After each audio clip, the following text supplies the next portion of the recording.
So டாங்கிலீஷ் பற்றி நம்ம நூருல் இஸ்லாம் English academy மாணாக்கர்கள் உங்களுடைய வெளிப்படுத்தினார்கள். அதை நாம் உபயோகிக்காமல் இருப்போம்.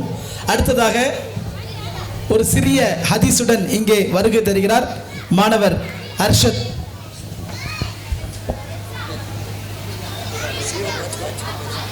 அஸ்ஸலாமு அலைக்கும் வரஹ்மத்துல்லாஹி வபரகாத்துஹு.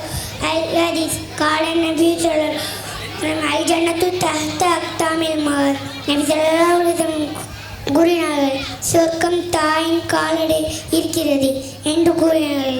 அஸ்ஸலாமு அலைக்கும் வரஹ்மத்துல்லாஹி வபரகாத்துஹு. ஜஸாக்கல்லாஹ். மாணவரின்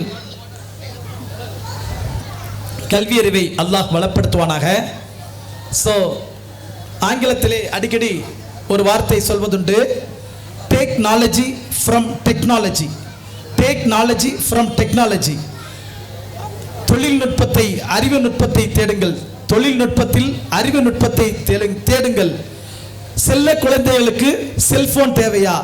இப்பொழுது செல்போன் குறித்த தகவல்களை அள்ளித்தர வருகிறார் மாணவி ஃபாத்திமா. அஸ்ஸலாமு அலைக்கும் வரஹ்மத்துல்லாஹி வபரகாத்துஹு. அன்பிற்குரிய அல்லாஹ்வின் நல்லடியார்களே, எனக்கு இந்த விழாவில் பேசுவதற்காக கொடுக்கப்பட்டுள்ள தலைப்பு அளவுக்கு மிஞ்சினால் அலைபேசியும் நஞ்சாகும்.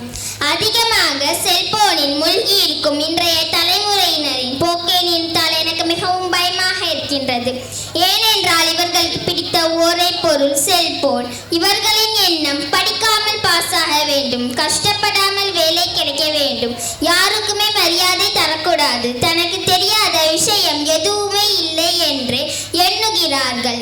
எல்லாமே உடனே கிடைக்க வேண்டும், காசுக்காக என்ன வேண்டுமானாலும் செய்யலாம் என்று எண்ணுபவர்களாக சினிமா, கிரிக்கெட், செல்போன் இவைதான் உலகம் என்று நாள் முழுவதும் அதிலே மூழ்கி இருப்பவர்களாக, பெண்களை போக பொருளாக பார்க்கும் வீடியோ காட்சிகளை அதிகம் காண்பவர்களாக, அருகில் இருப்பவர்களிடம் பேசாமல் அவர்களின் உணர்வுகளை புரியாமல் செல்போன் வழியாக தூரத்தில் உள்ளவரிடம் பேசக்கூடியவர்களாக, அந்த தூரத்தில் உள்ள உறவு அருகில் வந்தால் அப்போதும் அவர்களிடம் பேசாமல் மற்றொரு தூரத்தில் உள்ளவரிடம் சாட் செய்து கொண்டிருப்பவர்களாக, ஆசிரியர்கள் மூத்தவர்கள் எல்லாம் புழுப்பூச்சி மாதிரி நினைத்து கொண்டிருப்பவர்களாக, வரலாறு, பண்பாடு, கலை, இலக்கியம், அரசியல் குறித்த அடிப்படை புரிதல்கள் கூட இல்லாதவர்களாக, ஒரு செயலான் கூட நிரப்ப தெரியாதவர்களாக, புத்தகங்களில் ஒரு வரி கூட வாசிக்க பிடிக்காதவர்களாக, தப்பில்லாமல் தமிழோ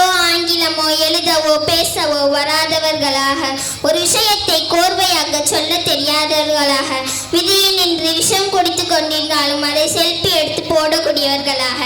அல்லாஹ்வின் நல்லடியார்களே, பெற்றோர்களாகிய நீங்கள் இந்த சூழலை ரசிக்கிறீர்கள் என்றால் உங்கள் பிள்ளைகளுக்கு சூனியம் வைக்கிறீர்கள் என்ற அர்த்தம்.